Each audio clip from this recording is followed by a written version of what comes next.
Hello, my name is Catharyn Baird. I'm the CEO of Ethics Game. And we've been having conversations about what our values are, how we live into those values, how we work with other people from different ethical perspectives. The final part of the conversation is how do you make a good decision? How do you take values in tension? How do you take ethical conflicts and resolve them well? So let's take a look at the Baird Decision Model, a way of making a decision when you have an ethical conflict. As we begin to think about our values in action, we have to have a way of working through the differences in values and the differences in behaviors. As we know, ethical decision-making is contextual. It depends on the facts of the situation, the people who are involved, what we're trying to accomplish. There is no yes, no, right, wrong answer for every situation. We really can learn to choose wisely as we think about how we go through this decision process and pay attention to ourselves and others. We begin by having a model. We're going to go through a 5-step model. We begin to take a look at the content, the 4 different ethical perspectives, and then we put them within the context of a business problem. Each of those 3 elements is critical for making a good decision. We have to figure out how we're going to balance the core tensions. How are we going to balance the rights and prerogatives of individuals against the rights and prerogatives of the community? How are we going to balance what we know and believe and we think is true against our lived experience and our heart experience about how to be in community? We have a 5-step process that we're going to go through in order to begin to harmonize these things. We begin by being attentive. What really is going on?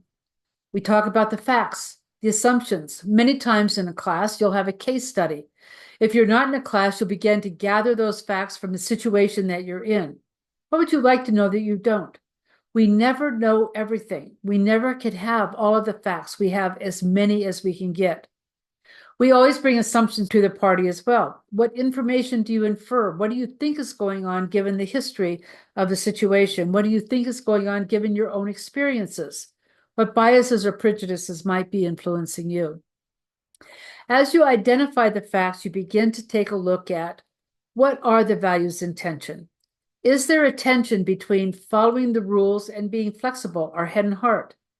Is there a tension between what one person believes might be the truth and another person has as their experience, which will give them some tension in how they're looking at the situation?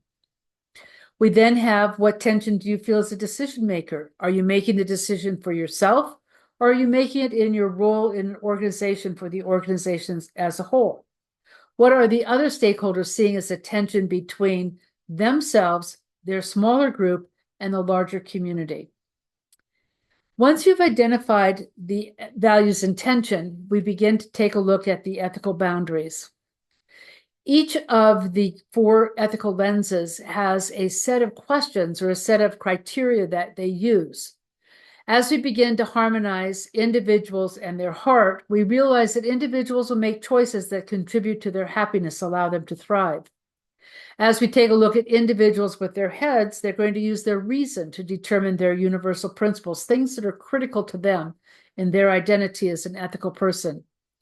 As a member of the community, you'll use your reason to design processes to make sure that all people have justice and fairness in the organization.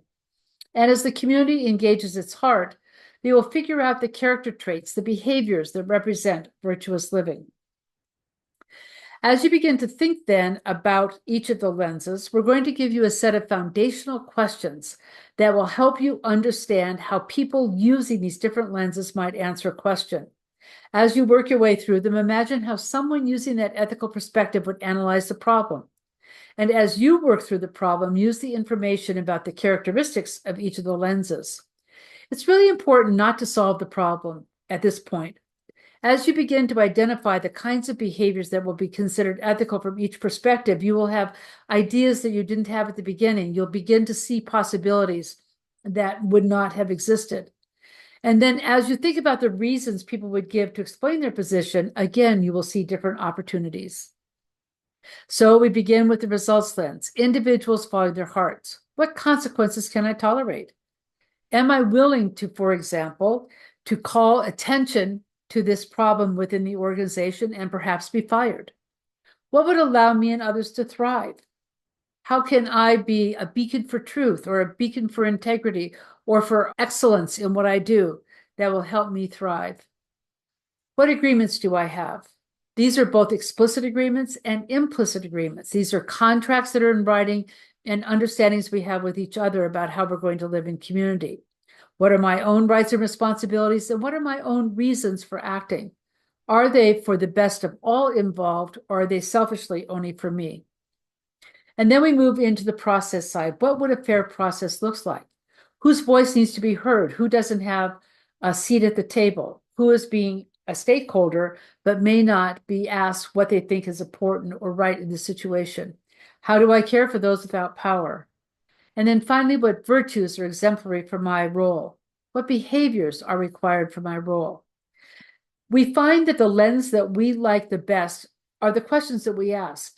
And as we discipline ourselves to ask the questions from each of the lenses, we will often have a better result and one that more people will agree with than if we just focus on the questions from one perspective. We then determine our option for action. For each lens, choose your best option and path to action to resolve the scenario. Sometimes the lenses have the same behaviors for different reasons, but they may have different features that can be folded into the final solution. Someone in the results lens may want to ask the person involved some questions about what's going on to find out what they're thinking about. The person up in the relationship lens may want to have a very clear process that we go through before you get to a final decision. That means you may have 2 to 3 steps that you take before getting to the final option. Each one of these lenses also has a guideline. As we are looking at the results lens, you want to be respectful of others, do good and benefit them. You also want to be honest. You want to do what's right, even if no one is watching, as you live into your own core principles. You want to be fair, considering those without power. And you want to be in integrity, making sure that your virtues and behaviors that are part of your role fit with a narrative about who you are and how you fit into this organization or into this community. Finally, we act. We are responsible. As you choose the best option, make sure you address the ethical concerns of all the lenses in your final answer. You're going to want to be able to explain to people from different ethical perspectives why you're doing what you're doing. And then you think about communication. Who should know what's going on? How should you tell them? As you think about communications, you might be part of a group working to make a decision, and you may have to learn how to have an ethical conversation, to be quiet, to listen, to respect the values of others. You may be in a position of authority where you have to communicate a decision and get buy-in from stakeholders. And so as you make that announcement, you're going to want to give reasons from all the lenses. And then sometimes we have to speak up in the face of what we perceive to be unethical behavior. And in these moments, thinking about what the different lenses require in terms of ethical action and what the perceived ethical lens may be of the person that we're talking to will help us clarify what we are doing. Often I find that creating a script is useful. What are the details that are important? What action do you think should be taken? And then most importantly, as you take a look at the value commitments, what are the reasons for the decision? We're making one reason from each of the 4 lenses. What is my personal and professional purpose for doing this work? And then can I have a buy-in for future conversations or future action? Can I bring people into the conversation with me? As we work our way through these 5 decision processes, the last step is being reflective, striving for ethical maturity.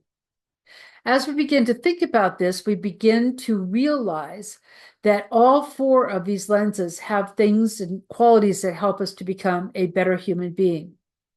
As we think about the results lens, we provide for folks what allows them to thrive and allow them to accept the consequences of their own actions.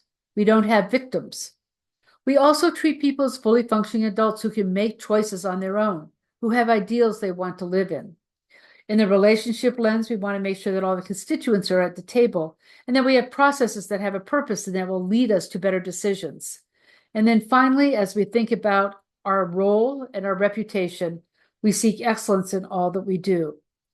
Reflecting on these values over and over again as we work our way through life help us notice where our biases are, where our blind spots are, and where we can improve in being ever more effective as an ethical role model. As we listen to others, respect ourselves and others, harmonize our values and intention, we will continue developing our ethical skills and become better and more effective ethical decision makers. As you seek that continuous improvement, evaluate your decision. Were you content with the balance of the risks and the repercussions? Were you unsettled after the decision was made? As the results start coming in, how well did you balance your values? Were you within the law? Did you find yourself wishing the rules were different? We again remind ourselves that small acts of moral courage or cowardice shape the direction of our lives and the lives of others. As you consider your role as an ethical influencer, as you consider building this skill set, the capacity to make ethical decisions, I invite you to know yourself well and then to learn the qualities of the different ethical perspectives so you will respect and know others as well. Enjoy the process of becoming a moral influencer and an effective ethical decision making. Thank you.